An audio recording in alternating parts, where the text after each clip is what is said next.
Welcome back, ladies and gentlemen. Here we are, Feels Good FC, TNV Clothing, Steve Pontecorvo. I'm with my main guest as always, Chumpy. What's good, brother? Good. Hell of a weekend, man. Hell of a weekend. We got to get big weekend, man. It was fun, dude. I'm glad you got to meet my family. Yeah, it was good. Yes. You got to meet my lady, my kid. Yep. We kind of timed it perfectly. Got to watch some of the game, got to see some action, and then got to have the rest of the night. So I hope that will work out for you. Dude, that was a vibe out there, bro. It was. Maybe you talk a little bit about the day, because I got there at the nighttime where it was already loaded with people. We had Fernando pop in, the OG kit man, still the kit man. He's the mascot, not Red, for that team. OG, I can't believe he popped up. And he did some shit where he went there, he brought some gifts to give out. He bought $100 worth of beer for people. Yo, shout out to Padrino. You hit us up with the day, dude. I went on a rant. Sorry. Dude, you're fine. It was a hell of a day. It started early with the little Bino tournament, also with the TNV pop-up. So we got there around, 2, 3 o'clock at Veritage over this past weekend on Saturday. And yeah, slinging some cool jackets, some USA stuff. It's really hot right now, so get on it before the World Cup comes. I would, you know what I mean? Because all that USA gear is going to go fast. But yeah, man, had a little Bino tournament. I love that game. Me and Kev got to play a little bit too because George had to leave early. George from Hudson Hive. Shout out to George, my guy. So yeah, Kevy filled in for George, and he played the NJ Bino guy, who's the number 1 seed. Right. That was the final? No, it was knockouts. Okay. And Kevy scored on the kickoff. It was pretty lit. But then he eventually lost. He got dogged, but it was fun. It was fun. You can check out some of the highlights on my Instagram story and shit. But no, it was a great little tournament for, a couple hours. Got to meet and greet with some Red Bull fans, who were interested in playing some Bino with some kids, and then check out the latest drops. So it was a successful day overall. And then we got to hang out until the Red Bulls game that started at 7 o'clock, which was absolutely lit, man. I mean, I love that Torcida comes in and turns up the place every, not like home opener, but first day out of MLS, first day back. So I was pumped to be back. It just felt good to reconnect with everybody and be with everyone again. You know what I mean? Yeah. Dude, that's what I'm saying. That's what I was looking for the most. All week I was texting Mark. I'm like, bro, Saturday, it's going down. Even at home, it was getting towards the point where we weren't sure if we were going to get there. I might have to go alone, but my daughter really wanted to go. She was like, Dad, I want to go watch the game. She was falling asleep. That's why we're like, we got to be out. But she tried to troop it out. Yeah. But it's an absolute vibe. They bring the noise. I think that it also helped that they were good. Yeah. It helps that the Red Bull were good. But we'll get back to that. But I think the vibes were high. Everybody was excited for this. And now it's the home opener. Yep. It's the home opener this upcoming week. It's a big one. But yeah, Red Bulls, holy shit. They came out the gates gunning. And the whole crowd at Veritage and other watch parties alike, because I know there was a few other ones. And all us Red Bulls fans didn't really know what to expect. We saw that starting lineup that dropped. We saw Julian Hall, Mehmeti, and Dos Santos start. So all these kids, 18 or younger starting for the Red Bulls. 3 of them first time in franchise history, I think, to do something like that. So a lot of unknowns, but what we saw out of the gate was pretty hot. No, holy shit. Red Bulls controlled the play and took the play straight to Orlando City with Cade Cowell and Ruel Kaba on the wings. They were flying up and down. Bro, I'm going to say something completely on the record. Last year, I said this team wasn't making the playoffs, and you guys all laughed at me, remember? This year, this team is going to make the playoffs. Will they win? I don't know. But they're going to make the playoffs, and they're going to make a good push. I'd love to see them go, I'd love to see one of the local teams go all the way. This team, granted, it's only one game. Not get ahead of ourselves now. Yeah, if they're going to play this style of football, they're going to be unreal. And they're fast. They're fast, dude. It's wild, bro. Cade Cowell is a menace, bro. Do we know why Choupo-Moting didn't start? No idea why. I think it's what we were saying with Bradley's system. This is the first time we're seeing Michael Bradley have his reins over a first team, and he's almost treating it like RB2 in a way, whatever he's comfortable with. Not saying that they're not going to use Choupo-Moting, but to have that option of Julian Hall might be ready, and that's why Victor Bogarts got sent out on loan. Okay, and that's why we'll see Serge Goma as well get sent out on loan. Yeah, dude. All right, we'll get. But we know We're that, all over the man. place. There's just after seeing this, we know what the wingers are going to be because we have Cam Harper and we have Sofo as well. Okay, so you can't start everyone. Sofo's hurt, and Sofo's hurt, but he'll be back. Yeah. In due time.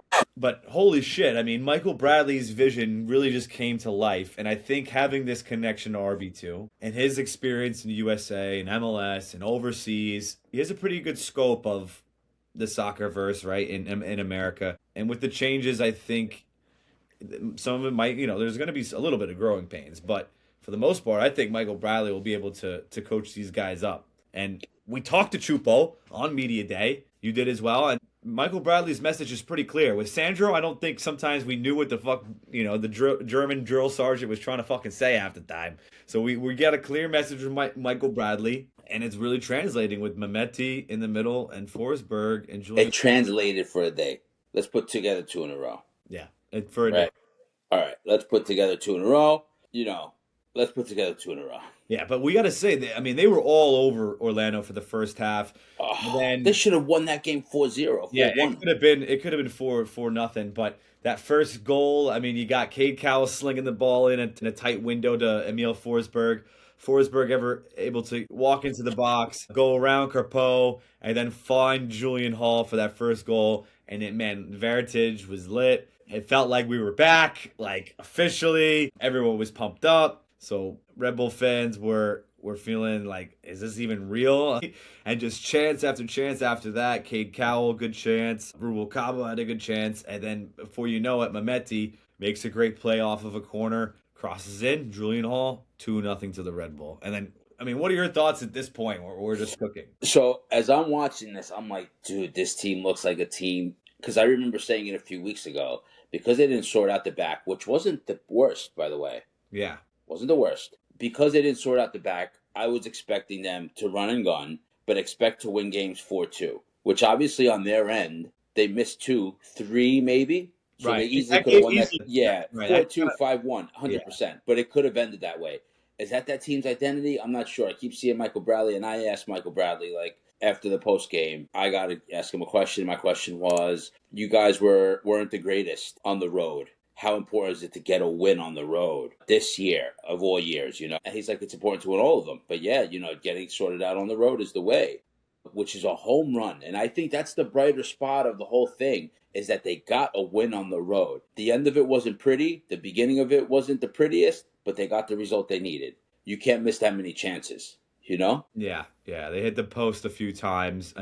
Mina hit the post. It was good to see him. Cowell almost broke the crossbar. Cowell, yeah, I know. He looked really sharp. I know that ball will just bounce in next time for him. But, yeah, I think just Michael Bradley being able to just kind of give everybody that confidence, especially the young guys, too. He's able to resonate with the older dudes a little bit, like we were saying, and the younger guys as well. And then Emil Forsberg being the captain, leader on the field. Unfortunately, we mentioned before the show, Choupo-Moting, not starting. What does that mean? I think it'll be a revolving door between him and Julian Hall. How do I say this? I want Choupo to be the guy. I'd rather see Julian come off the bench at the end and score those 2 at the end of an important game. But it is what it is. Even start. Huh? Bregren didn't start as well. Yeah, Bregren didn't start either. So Tim Parker didn't, right? No.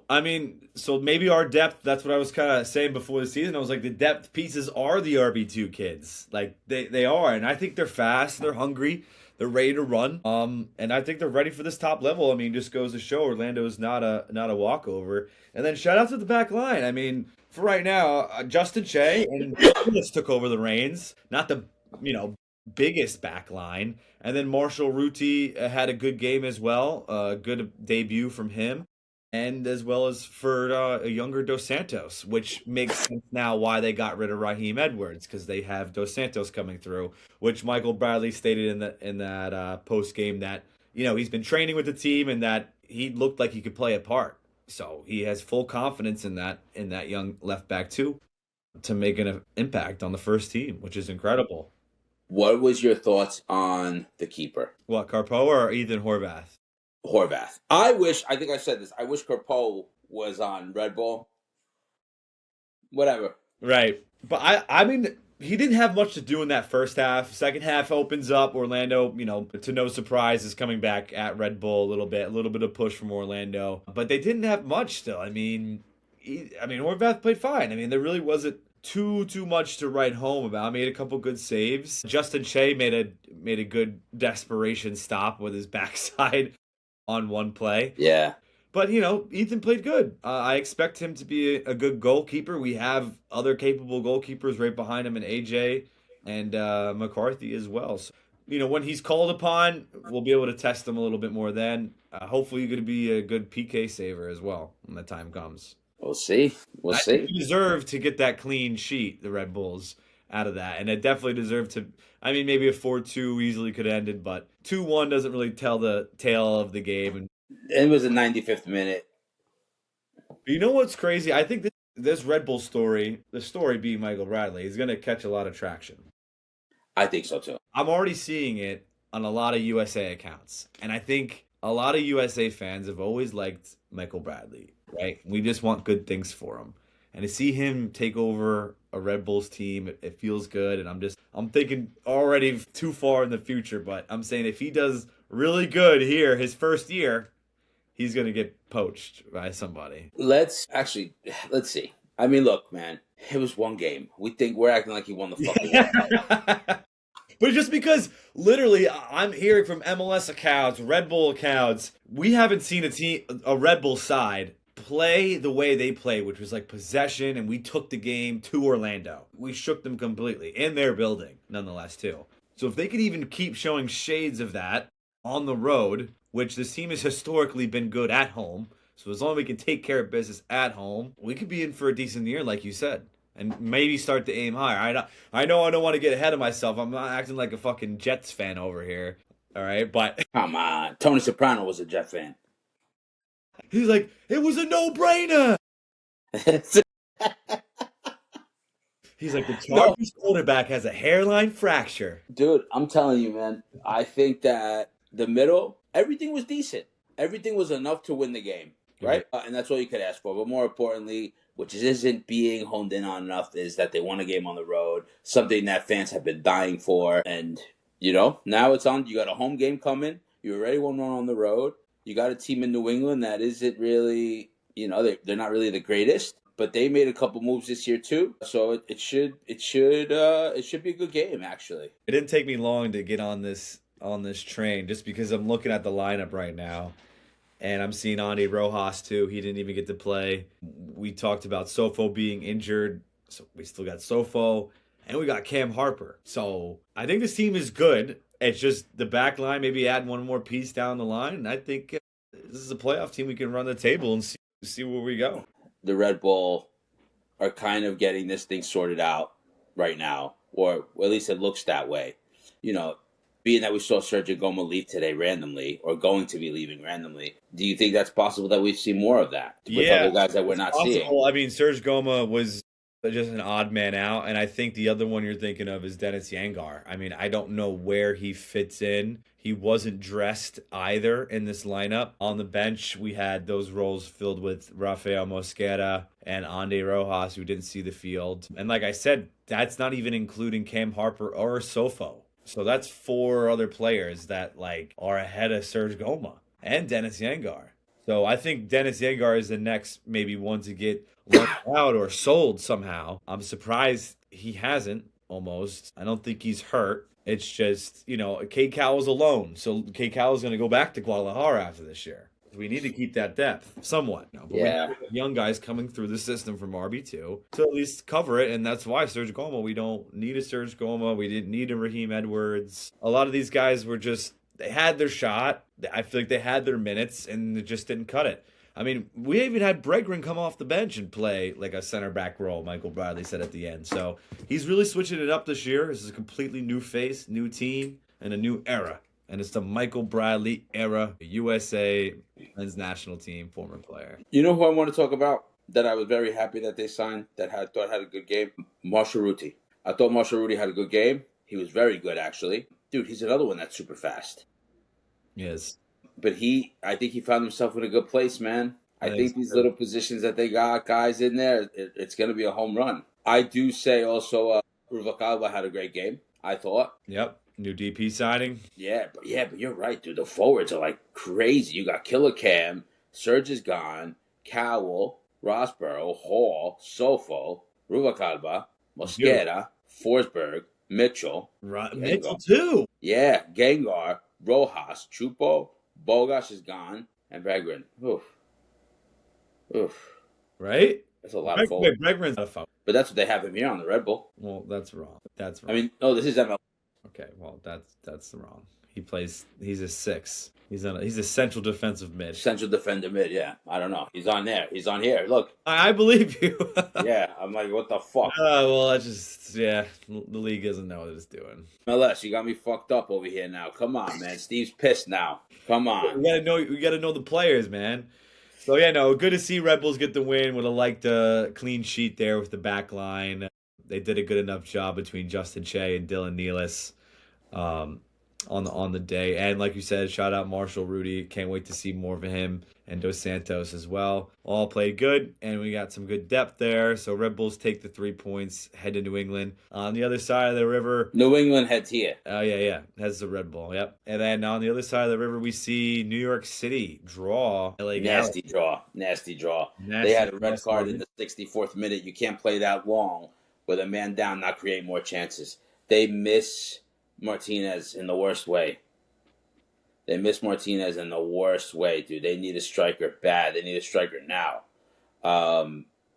Yeah, not good. But also, LA came out and scored like in the 3rd minute, I think it was, or 2nd minute. Something quick. So the game obviously changed right off the bat, but no good. They need a striker. Nico Fernandez is a coach's dream. He's a fucking workhorse. But and I'm telling you, that failed transfer, the player from Schalke, he was a forward. He was a forward. He was going to be their guy. It fell through. There is still some time at the end of this March window for New York City FC to sign somebody. We just heard some rumors that maybe after this loss from Red Bull, Orlando City has been, scouting Antoine Griezmann.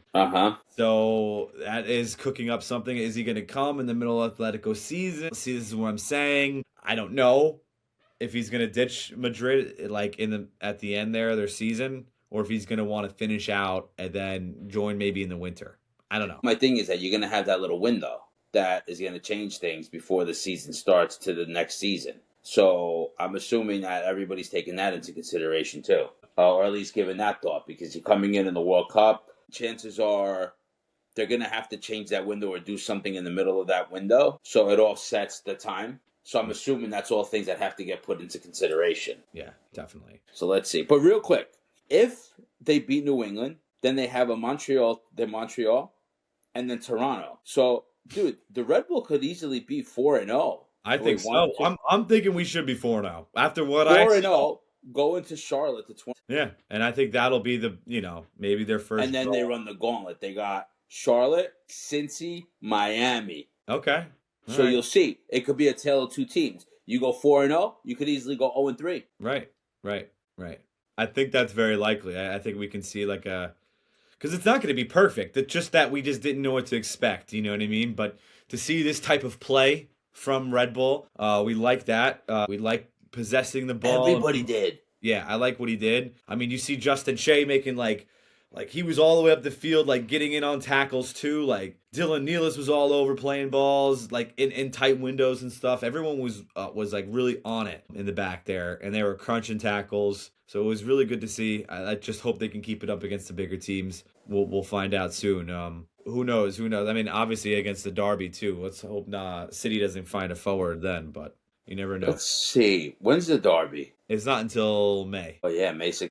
Yeah, May 16th. So we got a little. Wow, dude. Yo, the schedule for Red Bull, it's crazy how it goes from terrible teams to really good teams back to terrible teams. Because it goes, like I said before, I told you the next three, and then you have Charlotte, then you have Cincy, Miami, and then you got Montreal and DC United, who got a win this week at DC United against Philly. And then you have Cincy, Dallas, Chicago, and then Columbus. So and then you go into the Derby. Holy shit! Yep. You see, Yeah. It's gonna be a busy MLS season calendar for sure. I'm excited for it. I'm excited to see Michael Bradley's vision come to fruition here. Julian de Guzman did miracles work here, so we got to give him some praise and made some moves that I think will take maybe some time to all gel together, which makes sense. And I can't wait to see. Let's just hope, like I said, Michael Bradley doesn't succeed. I feel like if he succeeds too, like really quick and rapidly, he's gonna get poached. But that's just my long term, like scared vision. But nonetheless, like players who had left. There was a interview I heard that you dropped with Daniel Edelman. I mean, right? I mean, Press unfortunately, conference. just as we posted about Emil Forsberg saying his feels good moment, which was, them winning in the shootout and Edelman scoring that game winning penalty, it comes out that Edelman's like, oh yeah, St. Louis is a great place to play. Their stadium always fills up, and like not for nothing, but like Red Bull Arena like never really filled out. I took it as shots fired, and I posted it because I thought it was shots fired. You could have not said that, to be honest. Like, you could have kept Red Bull's name out your mouth. Yeah. I think he's a little bitter. Whatever. Let him rock. Let him rock. I think so. And shit for him out there anyway. He knows that. Yeah, of course. I think it's just bitterness because he wouldn't be mad if he didn't care about being here and on that team, right? In a way, Yeah. Does that make sense? Yeah. I think it was like unfinished, like he still wasn't done, right? Yeah.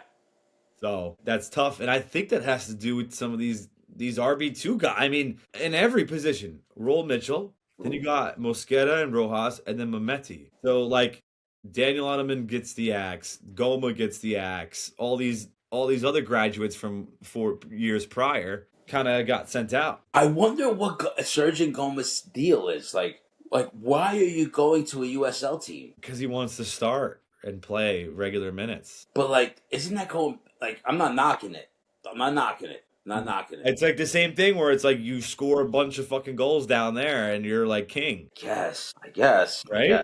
Yeah, but I don't think the bread's the same. Interesting. And that's what I think. I don't think the bread's the same. Legion 2 of all USL teams, that's Alabama. Yeah, I don't know what he's motherfucking. That's Alabama, bro. Yeah. What a Bama. I got love for Serge too. I love Serge too. I only want the best for any player whoever suits up for. Only the good guys. Only the good guys. Only the good guy. Only the good guys, like the Hudson Hive, right? No. I mean, like, I haven't really run into like scumbag guys. I know. I mean, no, really, genuinely, like on both sides of the river, I really haven't run into anybody who thinks who the fuck they are.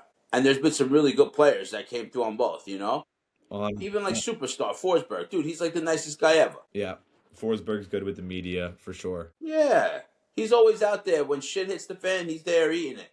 Yeah, he definitely is. I mean, Forsberg, you can't say anything more about it. I hope Red Bull can, re-sign him. It's the last year of his contract. There hasn't really been any contract talks, I don't think. I don't know if it's too early in the process, but I would hope maybe they can get him for another year or two. I don't know where else he would really want to go at this point of his career. I was hoping so too, but I also think it has a lot to do with that break that happens with the change of season. I think we're going to see a lot of contract talks start going into that because now it's going to be a new season. That time will be a little bit earlier. I think that's when we'll start to see a lot of buzz. Who's staying, who's going. One guy that I think does go is Chupo. I can see that. Because he even said in a press conference on media that he was like, I had opportunities to go to other places, but I wanted to come here to New York, to the Red Bull. You can take that how you want. I took it as this guy's leaving after this year. I could be wrong. I hope I'm wrong because he's a very important piece of the puzzle. Yeah. Yeah, but you just saw that. They didn't necessarily need him in this instance. For now. Chupo's great. Chupo is great. I don't want him to go. But you're probably going to have to sacrifice. I mean, you just signed Rubalcaba, so he's not going to go next year. It's got to probably end up being Chupo, which makes sense just because he's a little bit older. And if Chupo wants to sign for another MLS team, he probably easily could. I could totally see that. And yeah, luckily we got him. We probably sold him pretty high. We signed him literally in the midst of that playoff run. So he was probably like, hey, look, New York, and they're good, and Sandro, and he had no idea what he was in for with Sandro and stuff. So that's what that goes. He asked Emil Forsberg, like, who else he would want to see at Red Bull. And he named a few players, too. Who'd he say? He said Grekos, the Greek guy, and Alexander Isak. Oh, shit. Yep. He said he still talks to some of his Swedish friends, and And Shit, Isak wouldn't be bad.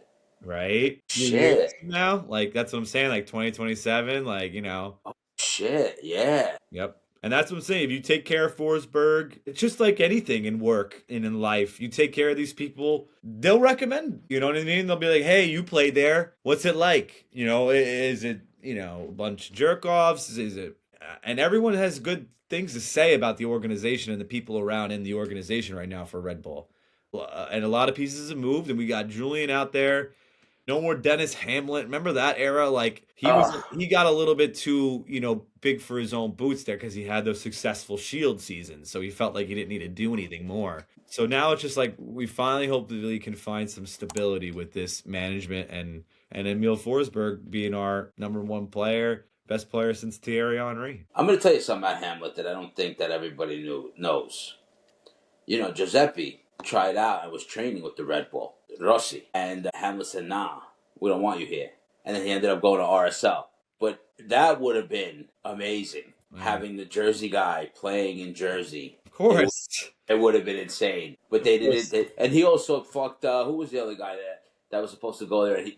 That would have changed everything, too. That would have changed a lot, too. Yeah, man. But that guy was a jerk off. But we got the guy now. He's doing his right thing now. I think he's so. doing the right. Dude. Look what he's doing the right thing, bro. Julian's doing the right thing. Literally, I said he's like fucking Iron Man with all the computer screens, and he's like fucking. They're all going, and he's looking all day, moving stuff over. That's what Julian right now. That's what he's doing right now. All you see is his little black glasses. And he's like, and he's going, and he's going. I'm telling you, bro. That's the guy. I love it. I'm gonna put up an ins and out thing. I'm gonna send it to you right now. But he did hella moves, man, and I'm so proud of him being able to do all this. And it kind of just goes to show like how lazy all the other guys were, and how you got to also remember like the last regime was Schneider. So you got other guys coming in to play for Julian, and Marshall is the main case for that too. Big facts. So, who else you can take some inspiration from that is, the best thing else I saw this weekend is Team USA. Dude, come on. Jack Hughes, you better call Christian Pulisic. Let him know. Because right now, this is it right here. I know. People were watching hockey that never watched hockey in their life. You understand? Let's go. Big weekend. Between MLS starting and then you had an early morning hockey game. You had the women win a couple days before. You had the USA women's win too. Yep. Amazing game. USA took it to the Canadians. Canada back and forth. But Canada won and beat the US in 2010. It was only right USA got their revenge, and Jack Hughes, New Jersey Devil player, couldn't be happier for the kid. And hopefully the US men's national team for the soccer team was watching some of that. Millions and millions of people were. So I'm sure they were. And it just takes some of that patriotism, takes some of that like grit and like suffering that the hockey team went through in that game, and just try to emulate some of that, and just realize that if you're proud and you have those guts, that you will have a chance against anybody. And I really never felt more like better about the quality of players we have in the USA team. We got Weston McKennie, starter in Juventus. You got Pulisic, starter at AC Milan. Okay, you got Robinson, very strong right back, right, or left back. We got guys who, on their day, can all run it in the top leagues. Yeah. And if they could just put it together, this USA hockey team, it wasn't like they were super dominant of a team. They did well throughout the tournament, but when it came up to they beat Sweden 2-1. They didn't really crush them, but they found ways to win, and that's what it's about. And it's the same thing in soccer, too. You can kind of suffer. Canada had all those chances, was peppering, but the goalies made the saves. You get your one goal, you can sit on it, but then they went into extra time. They go into overtime, and you get that other goal. In hockey, it's a golden goal. Granted, for soccer, if you go in extra time, it keeps going. But you get what I mean. Let's hope USA can give them a little bit of inspiration for the boys. That's it, bro. I'm with it, Steve. I'm with it. Right? Fucking Hughes getting his teeth knocked out. That picture with him with his fucking teeth knocked out and the flag around. As a sports fan in general, you gotta understand, that's a badass photo. dude. I like better him biting the biting it with the broken tooth, the gold medal. Gold medal, yeah. I mean, that's just toughness right there. I mean, hockey players, they're the most selfless people. They just show up and they work endlessly for their teammates. That's what it's about. There's little ego in there, and they get fucking punched in the mouth. Like anybody else, dude, if that happened, they'd be out. They'd be out for the whole game. Guy picked up his tooth, fucking went to the bench, got fixed up, came back out, eventually went into overtime, and he fucking scores the game winner. Yeah, bro. Poetic. Yeah, bro. Right there. Yeah, bro. What did you take? Did you take anything away from that? I like It was hockey. a I like footy hockey a podcast. lot. But hockey on an international level with a group of kids who grew up in the system and are now here, like, it's so much more. It sucks that they don't let them fight in the Olympics, because there were times where stuff was boiling over that I think a good scrap is what both of those teams needed to get them over to the, like, that next energy, whatever. Yeah. It sucks that they don't let them fight, because I think one good fight, there was a situation towards the end with Canada. If there was a scrap, that it would have went the other way. Because Canada was playing great. You know, some might say they played better. I mean, I don't think so, but it is what it is. It was a great game, man. For sure. It was a great game. USA's goalie was a menace. Yeah, Connor Hallebuck with the save. I mean, like I said, if you're just a sports appreciator, then even if you're a soccer fan, Rebels fan, Cosmo fan, whatever, you'd appreciate that game by the USA hockey team. Just amazing. Even Matt Boldy's goal, that first one, was amazing. Connor Hallebuck, just what a G. We're not asking for gold or a World Cup for the USA soccer team, but just get us to like a quarterfinal, right? Get us to be proud of you at the end of it, like to be a little inspired, like, you know, because it's the same thing for this. We want this to trickle then into our league directly, and that's the big goal. And I know MLS is really trying to. Listen, it's going to happen. I think that the MLS right now is in a good groove. I hate that it's Messi that brought them to the good groove, but I think there is a good groove happening right now in the MLS. We had a great week of first games. It was the home game. I know that. I mean, the home game. So a lot of the attendance everywhere were really high. It's also just week one. So let's see. You know, let's hope that it works out that way. Yeah, I think so. I mean, you hear all these names, you know, getting kind of circled around MLS, and that's what we want. We want the big guns here. You got Son and Messi already, Griezmann, hopefully, Forsberg. Let's just keep going. Toronto got Sargent, so they paid a lot for that guy too. Yeah. But I like that move for them. Toronto's known to do that. They paid a lot for Insigne too. Yeah, I thought he had more in the tank to stay overseas, but whatever. Yeah. And I don't worry about him. He's not my problem. Yeah. But home opener for New York Red Bulls this Saturday, 30. I won't be there, unfortunately. I'll be in Atlantic City, working on the job. Jumpy, you'll be on site, on field, hopefully. I'll be there. We'll be there. Exchange will be there. But Steve, a couple hundred on number 10. Let us know if you want, all right? Hell yeah. I'll win in at Hard Rock Cafe over there. No. Everybody at Veritage. I'm excited for this. Let me give you predictions. What are we thinking? I think 3-1 Red Bull over the Revolution. Okay. Yeah. There's one thing that I do worry about this game. Last year, Red Bull were running and gunning until they went up to New England. Day game, I want to say 2-1 Red Bull. But let's see how the cookie crumbles. Should be good. Should be excited time. I'm excited to get there, man. Me too. I'm excited to get there, dude. I'm excited. We just need the weather to turn around a little bit. I want this spring weather. Let's get the daylight savings. Let's get across the line. No more blizzards, hopefully. Fucking us up over here. Bro, when freaking Morocco and Brazil come play each other, there's going to be snow piles still on the fucking floor. Yo, for real. Terrible. This is nuts on the East Coast over here. It's crazy. That's that, Steve. That's that. I appreciate everybody hanging out with us. A little bit of a long one here, but you know, I'm gonna hack it down. Don't worry, Jumpy. That's what we do over here. We can hack and manipulate a little bit. Justin Hack. Yeah, and Alexander Hack, a little Bundesliga 2.0. I'm wondering if Sandro's gonna get picked up anywhere. I'm hearing Mines next year. Really? That's what I'm hearing. Okay. Interesting. Let's see. Otherwise, a great debut for New York Red Bulls. Very excited. I know a lot of the Metro fans will be excited too. So we'll see everybody this year, March 8th. I'll see you guys. We'll see you next week. Yeah, we'll see everybody next week. For TNV Clothing, Steve Pontecorvo, Feels Good FC, Jumpy.